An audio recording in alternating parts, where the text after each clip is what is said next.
Hello, welcome to RF Insights.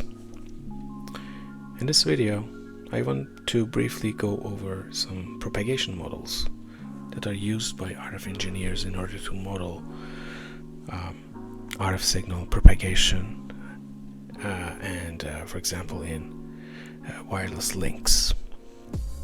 Here on the screen you can see some of the mostly used propagation models, standard models.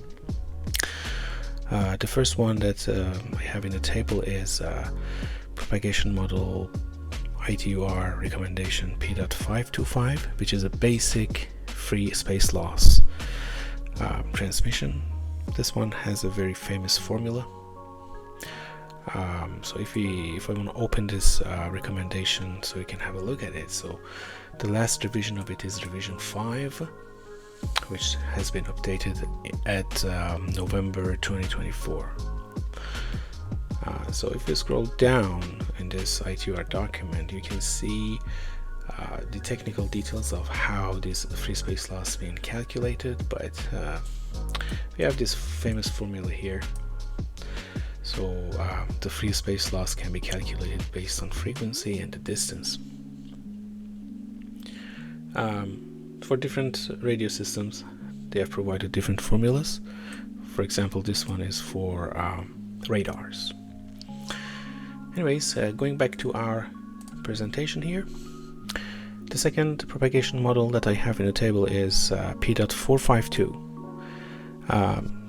P.452 provides methods to predict interference between terrestrial stations above 100 megahertz, and it accounts for diffraction, troposcatter, and anomalous propagations.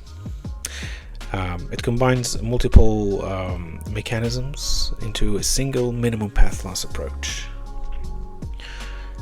This propagation model P.452, I believe the latest revision of it is revision 18, which has been updated at 2023.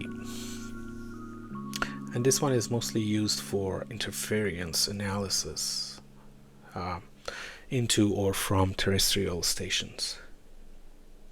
Okay. The third propagation model that I have in the table is ITUR recommendation P.526. So this propagation model describes how to calculate diffraction loss over obstacles such as knife edges, rounded obstacles, or smooth earth.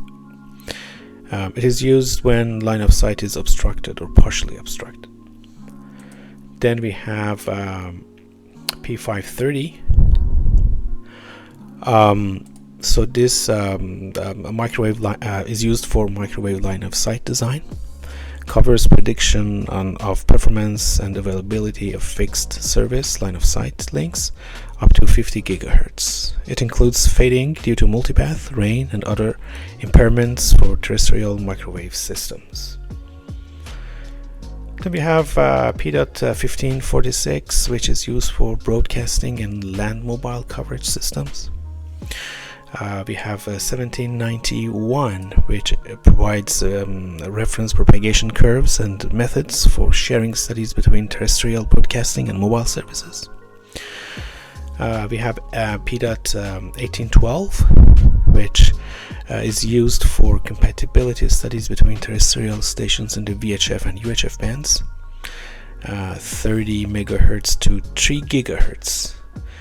It considers diffraction, troposcatter, and anomalous propagation for mixed path types. By mixed path, I mean land and sea. So it could be used for links that are extended over body of water. Then we have P.2001, which is again a general purpose propagation model used in terrestrial systems. To my experience, this P.2001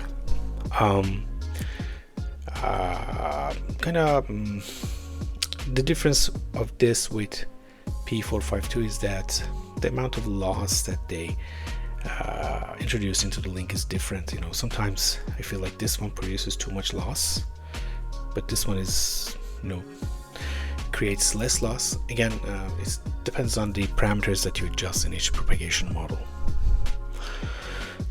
And lastly, we have P.2109. 2109 is you know, building entry loss. So it's used in a lot of simulations in order to, if you want to predict the building entry loss, we use this propagation model. And if you look at closer look at P.452, it has some components in it. So this is one of the propagation models that includes these components. So it has free space loss in it, it has diffraction loss in it, and it has some other losses as well. So this is a kind of like a very comprehensive propagation model that includes so many components, unlike some other propagation models that we saw in the previous page that only have one component. Here you can see some rain models from the ITUR again that are used in different types of links or radio systems. For example, P.530 530 was also a propagation model, but this is the rain component of it. So it's the rain model used to design terrestrial systems, microwave links. Then we have P.618, which is the rain model that is normally used for satellite links, for modeling of the rain fade in satellite links, which is more severe than the terrestrial links. And we have lastly the Crane rain model, which is an empirical model developed by RK Crane for predicting rain attenuation on terrestrial and satellite links.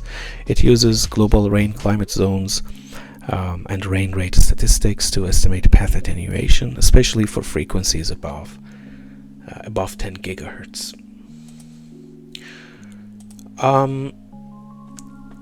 Now I want to show you you know, kind of practical example of how these propagation models are set up in a software. It's normally possible in most of the softwares, RF simulation softwares that I've seen. It is possible to choose or change or manipulate the propagation models.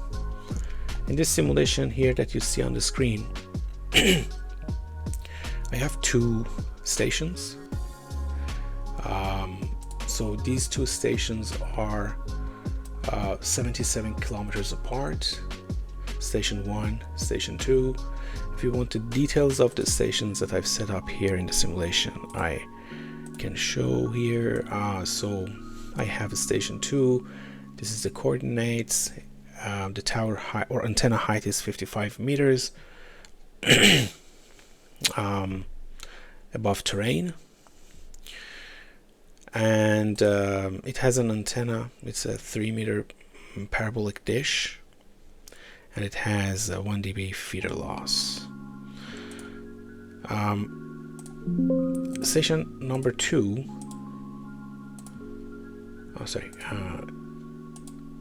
Station number 2. Again, coordinates. This one is 30 meters above terrain.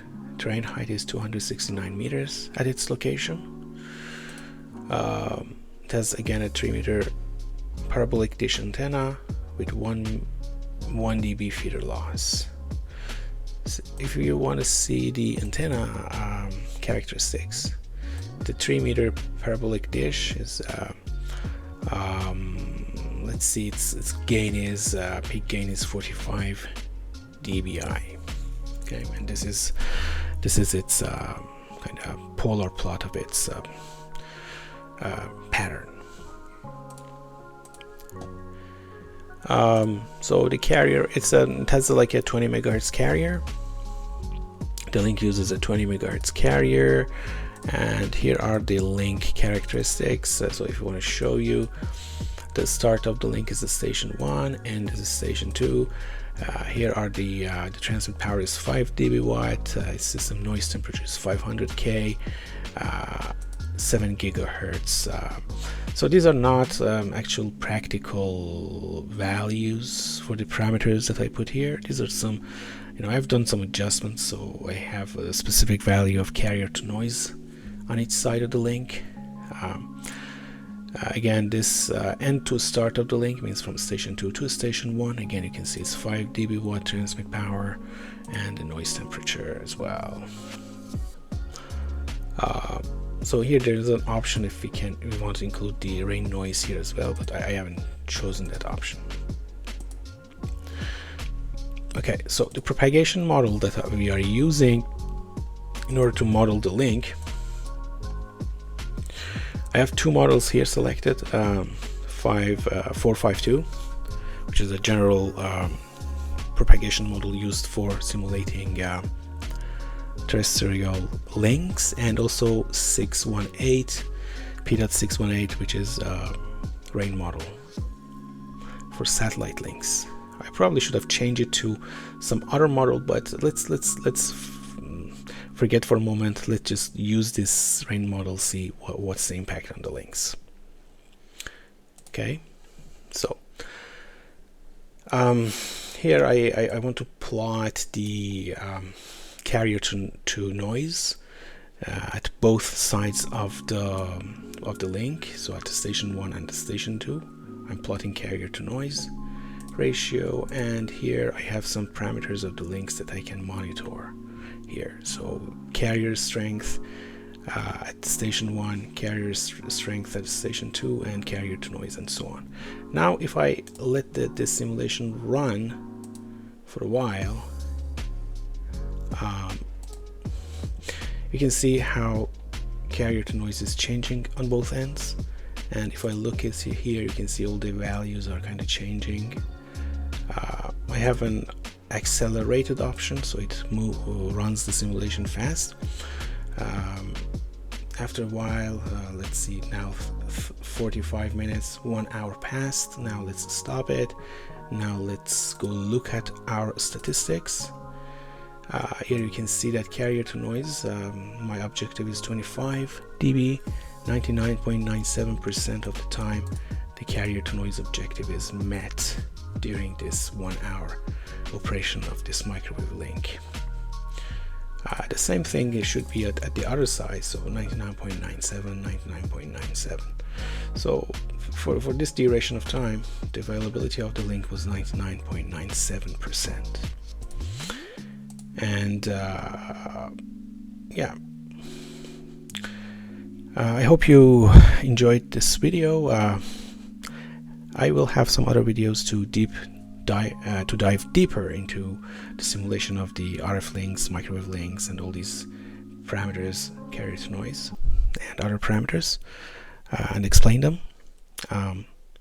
Please don't forget to leave a comment, like, and subscribe to the channel. We'll see you in other videos. Thank you.